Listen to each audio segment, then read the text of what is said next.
योगी सरकार के कैबिनेट मंत्री जितिन प्रसाद जी हमारे साथ मौजूद हैं, जिससे हम सीधे बात करेंगे। सर, इस चुनाव में कितनी बड़ी चुनौती आप देख रहे हैं बीजेपी के लिए? कोई चुनौती नहीं है। जनता के ऊपर विश्वास है और जनता बहुत समझदार है। उसने देखा है कि पिछले 5 सालों में प्रदेश सरकार का क्या कार्यकाल रहा है, चाहे बड़े कार्य हों, एक्सप्रेसवे से एयरपोर्ट्स, और चाहे ग्रामीण क्षेत्र पे हो, आवास से लेके शौचालय तक कार्य हुए हैं। और सबसे बड़ी चीज़ जो हुई है वो कानून व्यवस्था में जो परिवर्तन आया है और जो क्रिमिनल्स हैं उनके ऊपर क्रैकडाउन हुआ है, ये किसी से छुपा नहीं है। और जनता ने देखा है कि पिछली सरकारों में क्या गुंडा राज हुआ करता था और अब है जो अमन शांति और प्रोग्रेस, इकोनॉमिक डेवलपमेंट की बात हो रही है। और इसके तहत पूर्ण विश्वास है कि जनता का आशीर्वाद मिलेगा और 300 का आंकड़ा पार होगा। सर, सपा और आरएलडी का गठबंधन हुआ है, वो दावा कर रही है कि पश्चिमी यूपी में बीजेपी साफ हो गई है पहले दूसरे चरण में। ऐसा कुछ भी नहीं है और ये जो गठबंधन हुआ है वो बहुत अच्छी बात है, मगर ये सब और गठबंधन कर लें और अन्य पार्टी भी, तो भी भारतीय जनता पार्टी को नहीं हरा सकते। तो क्या लगता है सर, इस चुनाव में मुख्य मुद्दा क्या होगा? सपा का कहना है, अखिलेश जी कह रहे हैं कि इस बार मंदिर और जिन्ना नहीं चलेगा।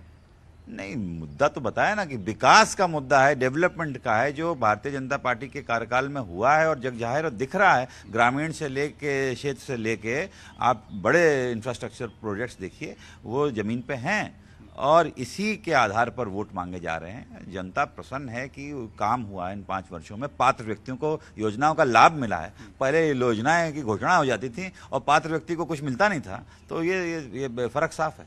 पहली बार इस चुनाव में प्रियंका गांधी भी बड़ा एक्टिव नजर आ रही हैं और वो दावा कर रही हैं कि इस बार वो बीजेपी को सबक सिखाएंगी।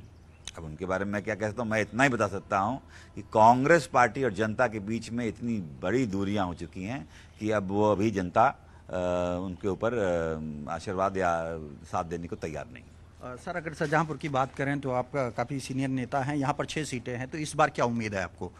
उम्मीद पूरी है। पिछली बार 5 सीटें आई थी 6 में से। इस बार मैं दावे से कहता हूँ कि 6 के 6 सीटें शाहजहांपुर की भारतीय जनता पार्टी की झोली में आएगी। सर, एक और सवाल है कि इस समय हिजाब और नकाब का भी मुद्दा बहुत उठ रहा है, क्या लगता है? नहीं, ये सब विपक्ष के हथकंडे हैं ध्यान भटकाने के लिए, जिन्होंने कार्य नहीं किया अपने कार्यकाल में, जिनके पास कोई योजना नहीं है, कोई विचार नहीं है, कोई एजेंडा नहीं है।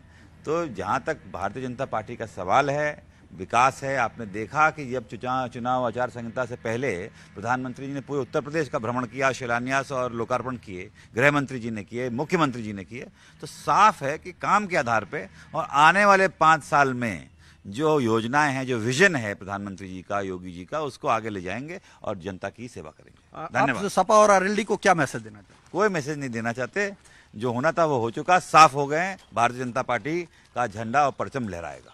तो जैसा कि आपने सुना, ये थे कैबिनेट मंत्री जितिन प्रसाद, जिनका साफ कहना है कि भले ही समाजवादी पार्टी और आरएलडी का गठबंधन हुआ हो, लेकिन भारतीय जनता पार्टी एक बार फिर उत्तर प्रदेश में 300 से अधिक सीटें हासिल करेगी, क्योंकि योगी मोदी सरकार ने काम किया है। ऐसे में अगर शाहजहांपुर की बात करें तो पिछले 2017 के चुनाव में 6 में से 5 सीटें बीजेपी के झोली में आई थी, लेकिन इस बार सभी सीटों पर सीधी जो टक्कर है वो समाजवादी पार्टी से देखने को मिल रही है। प्रियंका वाला सवाल आपने अच्छा पूछा।